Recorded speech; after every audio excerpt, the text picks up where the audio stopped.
Welcome है आप सभी का तनु क्लासेस 8 को में। तो आज हम लोग कवर करने वाले हैं ज्योग्राफी यानी भूगोल का चैप्टर 7 जिसका नाम है तृतीयक और चतुर्थ क्रियाकलाप। इससे पहले हम लोगों ने इस चैप्टर का थ्योरी एक्सप्लेनेशन पार्ट 1 और पार्ट 2 में कवर किया है। जो भी इस चैप्टर का थ्योरी एक्सप्लेनेशन कवर नहीं किए हैं उसका लिंक आपको इसी वीडियो के डिस्क्रिप्शन में मिल जाएगा, वहां से आप आराम से कवर कर सकते हैं। चैप्टर काफ़ी इंपॉर्टेंट है, इससे बहुत सारे क्वेश्चन आपको बोर्ड एग्जाम में पूछे जाते हैं, चाहे वो सब्जेक्टिव क्वेश्चन हो या फिर ऑब्जेक्टिव क्वेश्चन। ठीक है, तो ऑब्जेक्टिव क्वेश्चन जो इस चैप्टर से पूछे जाते हैं तो वो सभी क्वेश्चन को हम लोग कवर करेंगे, कोई भी क्वेश्चन आपका नहीं छूटेगा। और आपको थ्योरी पहले पढ़ा दिया गया है, इसलिए आपको क्वेश्चन का आंसर आना चाहिए, तो क्वेश्चन का आंसर को आप कमेंट करेंगे। ठीक है, तो चलिए स्टार्ट करते हैं। एट फर्स्ट क्वेश्चन आपका स्क्रीन पर शो कर रहा होगा। सबसे फर्स्ट क्वेश्चन क्या पूछा गया है कि निम्नलिखित में कौन तृतीयक आर्थिक क्रियाकलाप है। तो मैंने आपको क्या बताया था कि तृतीयक आर्थिक क्रियाकलाप किसको बोलते हैं, उत्पादन और विनिमय आते हैं इसके अंतर्गत। उत्पादन यानी किसी चीज को बनाना, प्रोडक्ट को बनाना, प्रोडक्शन करना क्या है, उत्पादन है। उसके बाद आता है विनिमय यानी एक्सचेंज जिसको बोलते हैं। तो विनिमय के अंतर्गत तीन चीज आता है, व्यापार, संचार और क्या आता है, व्यवसाय। ठीक है, यानी व्यापार, संचार और एक तरह से परिवहन आता है। ठीक है, व्यवसाय परिवहन, व्यवसाय बोले या फिर व्यापार बोले सेम चीज है। व्यापार हो गया, संचार हो गया, परिवहन। ठीक है, ये किसके अंतर्गत, विनिमय के अंतर्गत। ठीक है, तो यहाँ आपको व्यापार दिया गया है, ऑप्शन आपका बी क्या हो जाएगा, राइट आंसर हो जाएगा। ठीक है, अब नेक्स्ट क्वेश्चन देखिए, निम्नलिखित दक्षिण अमेरिकी देशों में कौन ओपेक का सदस्य है। 2019 में ये क्वेश्चन पूछा जा चुका है। ओपेक यानी organization of petroleum exporting countries. फिर दोबारा सुनिए, organization of petroleum exporting countries. ये जो संगठन है, ये ओपेक, ये मतलब क्या है कि बहुत सारे जो देश हैं पेट्रोलियम का एक्सपोर्ट करते हैं, यानी पेट्रोलियम बेचते हैं, बाहरी देश में भेजते हैं।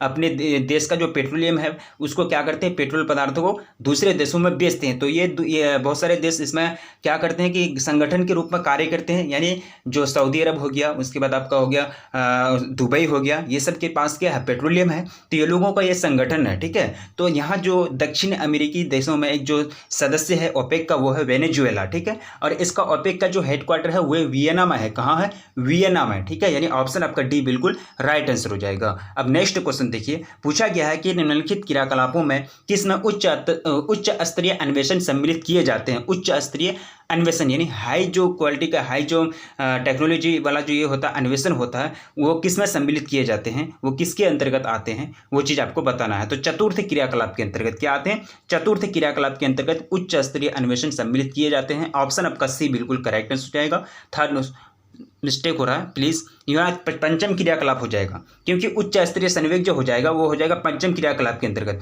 तो उच्च स्तरीय जो अन्वेषण होता है वो पंचम क्रियाकलाप के अंतर्गत आएंगे, क्योंकि पंचम क्रियाकलाप के अंतर्गत क्या होता है कि तरह तरह के बड़े लेवल का जो टेक्नोलॉजी होता है उनका खोज किया जाता है और उनको अर्थव्यवस्था में अप्लाइड किए जाते हैं और प्रोडक्शन को बढ़ाया जाता है। ठीक है, यानी ऑप्शन आपका डी बिल्कुल करेक्ट आंसर हो जाएगा सेकंड नंबर क्वेश्चन का। अब नेक्स्ट क्वेश्चन देखिए, विश्व का सबसे बड़ा तृतीय क्रियाकलाप कौन सा है।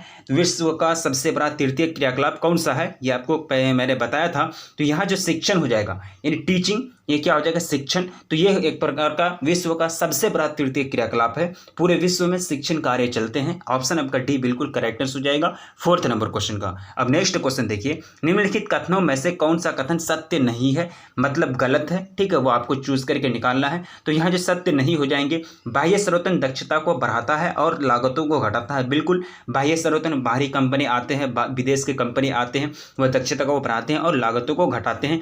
कभी कभार अभियांत्रिकी और विनिर्माण कार्यों की भी बाह्य स्रोतन की जा सकती है, बिल्कुल की जा सकती है।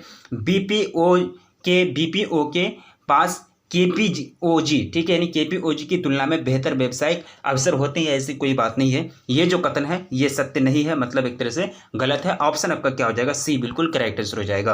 अब नेक्स्ट क्वेश्चन देखिए, निम्नलिखित क्रियाकलापों में से कौन सा एक क्रियाकलाप जो है वह द्वितीयक सेक्टर के अंतर्गत नहीं आते हैं, यानी सेकेंडरी जो सेक्टर है उसके अंतर्गत नहीं आते हैं। इस्पात प्रगलन, वस्त्र निर्माण या फिर आपका मछली पकड़ना या फिर टोकरी बुनना। ठीक है, तो यहाँ जो राइट आंसर हो जाएगा मछली पकड़ना, ये एक प्रकार का क्या है, प्राथमिक क्रियाकलाप के अंतर्गत आ जाएगा।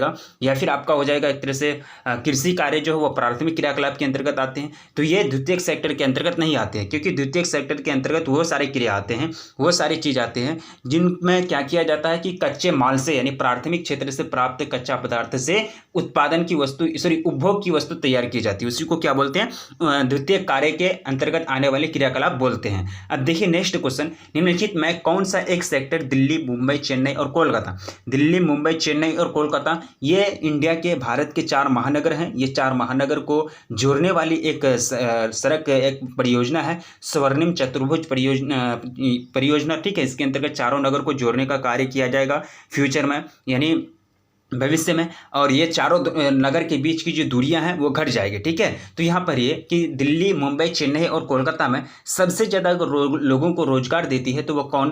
प्राथमिक सेक्टर या फिर द्वितीयक सेक्टर, पर्यटन या फिर सेवा।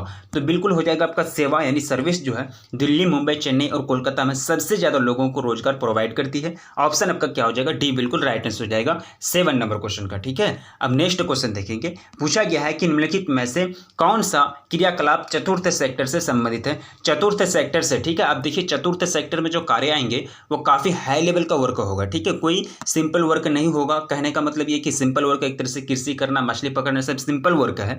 और बड़े बड़े टेक्नोलॉजी का निर्माण करना, उसका खोज करना, वो एक प्रकार का बड़े हाई लेवल का वर्क है। ठीक है, तो यहाँ निम्नलिखित में से कौन सा क्रियाकलाप चतुर्थ सेक्टर से संबंधित नहीं है? संगणक विनिर्माण या फिर विश्वविद्यालय अध्ययन या फिर कागज निर्माण या फिर पुस्तकों का मुद्रण। ठीक है, तो यहाँ तो देखिए काफी इसका सिंपल आंसर है, तो इसका जो करेक्ट आंसर हो जाएगा वो हो जाएगा विश्वविद्यालय अध्ययन। ये जो है एक तरह से संबंधित है, यानी निम्नलिखित कौन सा क्रियाकलाप चतुर्थ सेक्टर से संबंधित है? तो यहाँ हो जाएगा विश्वविद्यालय अध्ययन, यानी यूनिवर्सिटी जो अध्ययन किया जाता है, यूनिवर्सिटी में जो छात्र पढ़ते हैं उनका अध्ययन हो जाएगा आपका एक तरह से विश्व किसके अंतर्गत? चतुर्थ क्रियाकलाप के अंतर्गत। ठीक है, अब नेक्स्ट क्वेश्चन देखिए, काफी सिंपल और आसान क्वेश्चन है। स्वर्ण कलर संबंधित है, स्वर्ण कलर श्रमिक है, श्रमिक। स्वर्ण कलर किसको बोलते हैं? श्रमिक को बोलते हैं। ठीक है, तो श्रमिक को जो स्वर्ण कलर बोलते हैं तो वो कौन सा सेक्टर में कार्य करते हैं, जिनके कारण उसको स्वर्ण कलर श्रमिक बोले जाते हैं, यानी श्रमिकों को स्वर्ण कलर बोले जाते हैं। ठीक है, तो किससे संबंधित है? प्राथमिक क्रियाकलाप से, द्वितीय क्रियाकलाप से, तृतीय या फिर चतुर्थ। तो मैंने आप लोगों को बताया था कि प्राथमिक या फिर ये जो एक तरह से चतुर्थ सेक्टर के जो क्रियाकलाप होते हैं तो वो एक प्रकार का क्या होता है कि हाई लेवल का वर्क होता है। ठीक है, लेकिन यहाँ आपको पूछा गया स्वर्ण कलर श्रमिक के बारे में, ये किससे संबंधित है?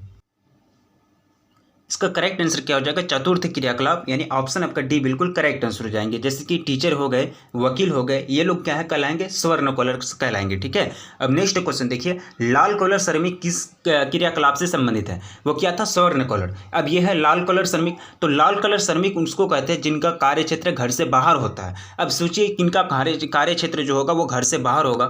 प्राथमिक सेक्टर के अंतर्गत जितने सारे वर्क होते हैं वो घर से बाहर होते हैं, यानी प्राथमिक सेक्टर के अंतर्गत खेती की जाती है तो खेती का काम कहाँ होता है? घर से बाहर होता है।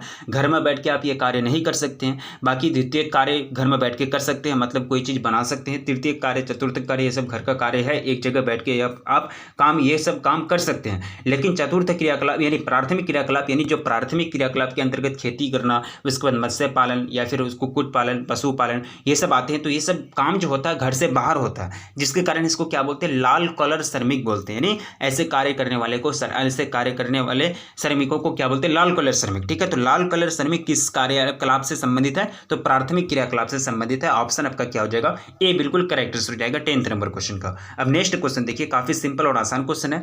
इनमें कौन तृतीयक सेवा नहीं है? मैंने आपको कई बार बताया है कि तृतीयक सेवा का ये जो होता है परिभाषा वो क्या होता है? उत्पादन और विनिमय। उत्पादन के अंतर्गत क्या आ जाएगा? प्रोडक्शन आ जाएगा। ठीक है, और विनिमय के अंतर्गत आपको पता है कि विनिमय के अंतर्गत 3 चीज आ जाएंगे, व्यापार, संचार और परिवहन। ठीक है, व्यापार, संचार और परिवहन। तो यहाँ आपको दिया है, यहाँ पर क्या है? इनमें कौन तृतीयक सेवा नहीं है? ठीक है, तृतीयक सेवा के अंतर्गत तो 11th का बिल्कुल करेक्ट आंसर हो जाएगा नीति निर्धारण। अब देखिए नीति का जो निर्धारण होता है वो चतुर्थ क्रियाकलाप के अंतर्गत या फिर पंचम क्रियाकलाप के अंतर्गत इसको रखा गया है। नीति निर्धारण यानी ये पंचम क्रियाकलाप का अंतर्गत आता है नीति निर्धारण। बाकी बैंक के कार्य में क्या हो गया? संचार होता है। बैंक के कार्य में क्या होता है? विनिमय होता है। ये भी एक प्रकार का क्या है? विनिमय करता है, मतलब एक्सचेंज करता है, पैसे को लेन देन करता है। एक्सचेंज का मतलब क्या होता है? लेन देन। तो पैसे का लेन देन बैंक करता है तो उसका कार्य तृतीयक सेवा कहलाएगा। संचार भी और परिवहन भी। ठीक है, तो ये नीति निर्धारण किसके अंतर्गत आते हैं? एक प्रकार का चतुर्थ क्रियाकलाप है या फिर पंचम क्रियाकलाप की कैटेगरी में इसको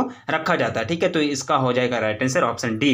ठीक है, अब नेक्स्ट क्वेश्चन देखेंगे, निम्नलिखित में कौन सा एक तृतीय क्रियाकलाप है? यानी 2015 में एक क्वेश्चन पूछा जा चुका है, तृतीय क्रियाकलाप। ठीक है, तो अब देखिए यहाँ व्यापार दिया है ना आपको, तो व्यापार क्या हो जाएगा? वो हो जाएगा तृतीय क्रियाकलाप। व्यापार की जगह आपको संचार मिले या फिर आपको मिले परिवहन, तो उसको आप टिक करेंगे। ठीक है, तो यहाँ आपका आपका व्यापार दिया गया है। ऑप्शन आपका डी बिल्कुल करेक्ट आंसर हो जाएगा। मछली पकड़ना, उसके बाद आखेट या कृषि, ये सब आपका प्राथमिक क्रियाकलाप है। ठीक है, तो ऑप्शन आपका डी बिल्कुल करेक्ट आंसर हो जाएगा। तो इस चैप्टर के अंतर्गत मतलब चैप्टर 7 जिसका नाम है तृतीयक और चतुर्थ क्रियाकलाप, तो इसके अंतर्गत जितने सारे क्वेश्चन से पूछे जाते हैं बोर्ड एग्जाम में, वो सभी क्वेश्चन को हम लोगों ने सॉल्व किया। कोई भी क्वेश्चन आपका नहीं छूटा, सभी क्वेश्चन को याद रखने का प्रयास करेंगे। वैसे भी आपको चैप्टर का थ्योरी पढ़ा दिया गया है। चैप्टर का थ्योरी पढ़ना बहुत ही जरूरी है। जब तक आप चैप्टर का थ्योरी नहीं पढ़ेंगे तब तक आप चैप्टर से रिलेटेड कोई भी क्वेश्चन को सॉल्व नहीं कर पाएंगे। ठीक है, तो लास्ट में आपसे विनती की जाती है कि वीडियो को जो अभी तक लाइक नहीं किए हैं तो प्लीज़ वीडियो को लाइक करेंगे, अपने दोस्तों में प्लीज़ एक बार जम करके शेयर कर देंगे। चैनल पर पहली बार विजिट करें तो प्लीज़ चैनल को सब्सक्राइब कर लेंगे, क्योंकि पूरी तरह से आपको हर एक सब्जेक्ट की तैयारी कराई जाती है। हर एक सब्जेक्ट का आपको चैप्टर बाय चैप्टर पढ़ाया जाता है। ठीक है, अब नेक्स्ट क्लास में मिलेंगे। रखिए अपना ख्याल, मिलेंगे फिर नेक्स्ट क्लास में। तब तक के लिए जय हिंद।